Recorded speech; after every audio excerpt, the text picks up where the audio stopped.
आपके साथ प्रिया सिंह सोमवंशी। मैनपुरी के मैदान में डिंपल हैं तो इस दंगल में आज योगी भी उतर पड़े हैं। अखिलेश की सीट करहल की रैली में योगी ने एक बड़ा बयान दिया है।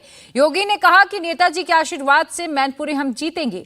नेताजी के आशीर्वाद से ही आजमगढ़ और रामपुर का भी किला ध्वस्त किया। अब बारी मैनपुरी की है, सुनिए उन्होंने क्या कहा है। अपनी पौराणिक और ऐतिहासिक परंपरा के लिए जग विख्यात रही है और इसीलिए इसकी इस पहचान को फिर से आप सबके सामने रखने के लिए आज फिर मैं आपके बीच आया हूं। हमारा ये पूरा मंच आया है। मेरे सहयोगी मंत्री श्री राकेश सचान जी हैं, हमारे जुझारू विधायक श्रीमती सरिता भदौरिया जी हैं, श्री प्रेमपाल धनखड़ जी हैं, अन्य हमारे तमाम पदाधिकारी हैं। आप में से बहुत सारे चेहरों को मैं देख रहा हूं जो लगातार हमारी जिला पंचायत के अध्यक्ष हैं, अन्य तमाम पदाधिकारी हैं। लेकिन भाइयों बहनों, मैं इसीलिए आपको कहने के लिए आया हूं, इतिहास अवसर सबको देता है, लेकिन कुछ ही लोग इतिहास बना करके इतिहास में स्वर्णाक्षरों में अपना नाम लिखाते हैं। और मैनपुरी के भाइयों बहनों, आपको इतिहास बनाने का एक नया अवसर मिल रहा है। ये बहुत ही कम निवेश पर पैकर्स एंड मूवर्स बिजनेस शुरू करके महीने का 5 लाख कमाते हैं। इनसे सीखना है तो फ्रीडम ऐप को अभी डाउनलोड कीजिए। इस अवसर से अब चूकने की आवश्यकता नहीं।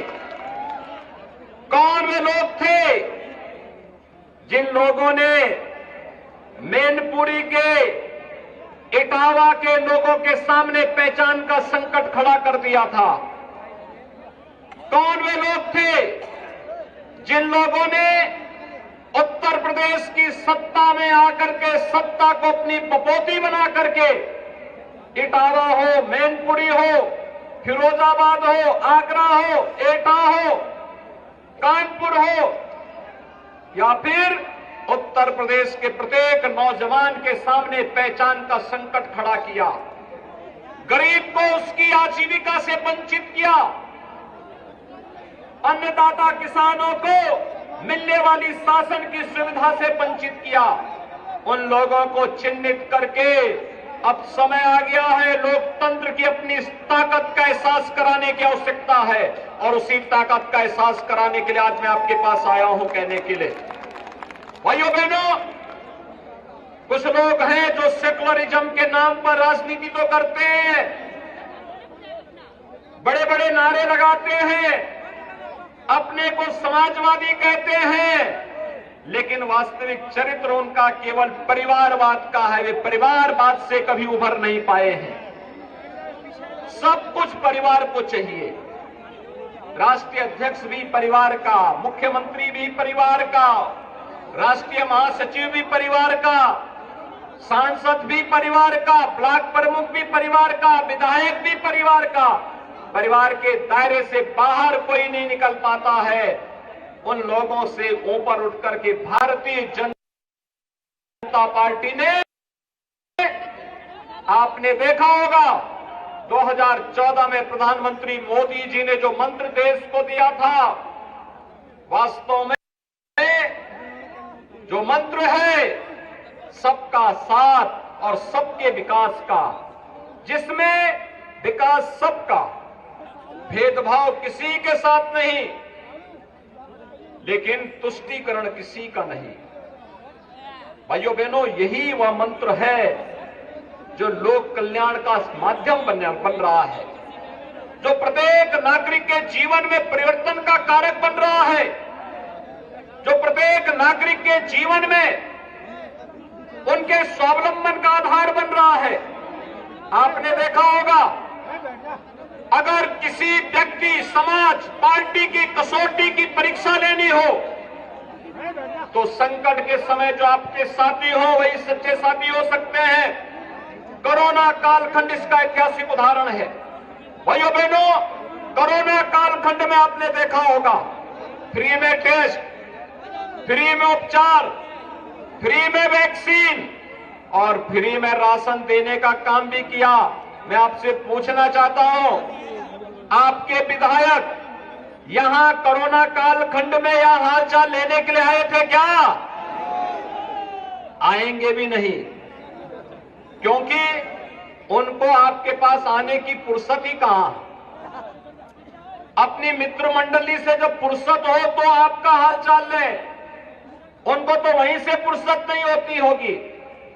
इसलिए भाइयों बहनों, आएंगे भी नहीं, और उनकी स्थिति यही है, कभी नहीं आएंगे आपका हालचाल लेने के लिए। संकट के समय आपके साथ खड़े नहीं हो सकते, वहां तो केवल और केवल आपको इमोशनल रूप से मैनपुरी को एक बार फिर बहकाने के लिए आ रहे हैं। लेकिन भाइयों बहनों, राजनीति इमोशनल विषय नहीं हो सकता। ये इमोशनल हमें कॉमन मैन के प्रति होना चाहिए। जिसके पास आवास नहीं उसको आवास मिलना चाहिए, जिसके पास शौचालय नहीं उसको शौचालय मिलना चाहिए, जिसके पास रोजगार नहीं उसको रोजगार मिलना चाहिए, जिसको सुरक्षा की आवश्यकता है उसको सुरक्षा मिलनी चाहिए। लेकिन भाइयों बहनों, समाजवादी पार्टी की सरकार 4-4 बार थी, इनके अपने बड़े बड़े बंगले बन गए, लेकिन मैनपुरी इटावा के गरीबों के मकान नहीं बन पाए।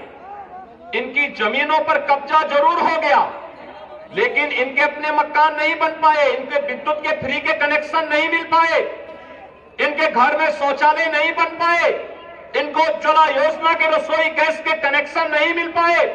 इनका राशन तो समाजवादी पार्टी की सरकार के समय वही माफिया हड़प जाते थे, जिन माफियाओं को समाजवादी पार्टी ने पाला पोसा। लेकिन भाइयों बहनों, आज मैं कह सकता हूं, प्रधानमंत्री मोदी जी के आने के बाद हर गरीब को बिना भेदभाव के आवास की सुविधा उपलब्ध हो रही है। और मैं फिर एक बात तो कह सकता हूं, हमने अब तक प्रदेश में 45 लाख गरीबों को एक आवास उपलब्ध कराया है। 10 लाख आवास हमारा तैयार है जो हम देने जा रहे हैं गरीबों को। और फिर मैं इस बात को कहता हूं, हर गरीब को एक आवास फिर रखने के लिए उपलब्ध कराएंगे। हमारे लिए उसमें कोई जाति मत मजहब नहीं, उत्तर प्रदेश का नागरिक होगा, उसके पास सिर ढकने के लिए अपना आवास होगा। ये बहुत ही कम निवेश पर पैकर्स एंड मूवर्स बिजनेस शुरू करके महीने का 5 लाख कमाते हैं। इनसे सीखना है तो फ्रीडम ऐप को अभी डाउनलोड कीजिए। हर गरीब के घर में शौचालय होगा, हर गरीब को विद्युत के निःशुल्क कनेक्शन मिलेंगे, हर गरीब के घर में रसोई गैस का कनेक्शन भी होगा, हर गरीब को राशन की सुविधा का लाभ भी मिलेगा, और बिना भेदभाव के उत्तर प्रदेश के हर नौजवान को नौकरी और रोजगार की गारंटी भी मिलेगी। अब ये महाभारत के जो रिश्ते नौकरी निकलते ही वसूली पे निकल पड़ते थे, कोई चाचा है, कोई भतीजा है, कोई कुछ और बन करके निकल पड़ते थे, नौजवानों के जीवन के साथ खिलवाड़ करते थे। भाइयों बहनों, ये सिलसिला प्रदेश के अंदर बंद हो गया है। आज मैनपुरी का भी हर जाति का नौजवान उत्तर प्रदेश सरकार की हर भर्ती में उसका स्थान भी आता है, और वह सम्मान और गौरव के साथ बिना पैसे दिए सरकारी नौकरी प्राप्त करता है, शासन की योजनाओं को प्राप्त करता है।